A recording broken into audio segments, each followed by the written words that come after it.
Yan, good day mga kapatid at welcome sa ating YouTube channel. At sa mga baguhan dyan, baka naman paki-subscribe sa ating YouTube channel at paki-pindot yung notification bell para updated kayo sa ating mga video. Yan mga kapatid, i-update natin yung CC-Lex. Pasensya na, medyo madilim dahil hapon na tayo napunta ng CC-Lex. Tara, samahan nyo ako mga kapatid. Maraming salamat. Yan, kung nakikita nyo sa ating video, tayo ay papunta ng south. Galing tayo ng Cebu City. Yan, kung nakikita nyo, yan yung sa bandang kaliwa, yan yung ating CC-Lex. Cebu Cordoba Link Expressway. Malapit na siyang matapos mga kapatid at nakikita nyo yung pylon 1. Sa ating pylon wala pa rin nadagdag, ganun pa rin. Sa pylon 1 nasa 22 stay cables. Sa pylon 2 ganun din, 22 stay cables, sa total of 44 stay cables sa ating CC-Lex, sa ating third bridge or the iconic bridge of Cebu. Ang i-update natin ngayon kung may mga kulang pa yung girder, yung sa banda ng Cebu South Coastal Road Viaduct. Yan, banda dyan, tapos na yung mga girders na yan, may mga flooring na, kumplito na mga girders dyan.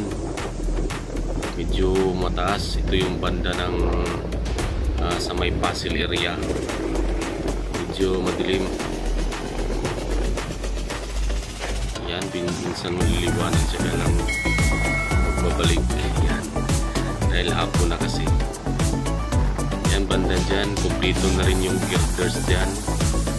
Saka mga flooring at nakahanda na rin.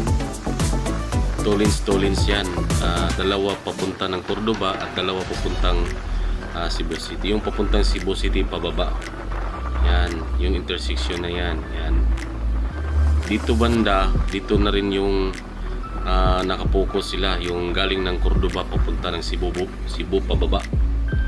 Yan, dito banda na lang kulang yung girders, mga 3 or 4 na poste, hindi pa nalagyan ng mga girders.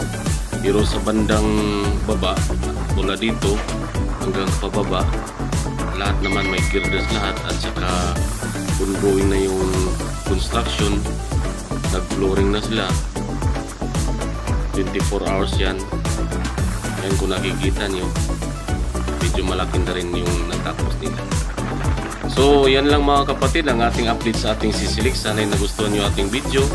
At sa mga baguhan dyan, baka naman paki-comment na lang sa comment section sa baba para mapuntahan at mabisita ko yung bahay nyo. At higit sa lahat, ma-shoutout ko yung channel nyo. So maraming salamat mga kapatid. God bless sa lahat. Bye bye. Yan, sa mga baguhan dyan, baka naman paki-like at share sa ating YouTube channel at paki-subscribe na rin at paki-pindot yung notification bell para updated kayo sa ating mga video.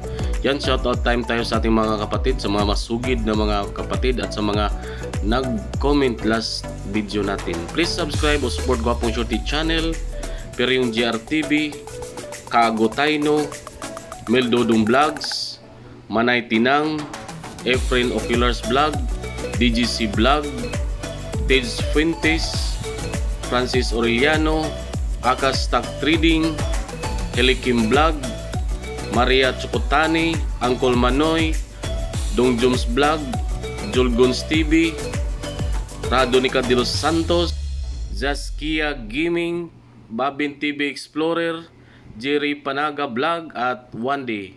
Maraming salamat po at God bless sa lahat. Ingat. Sorry, it's DJ.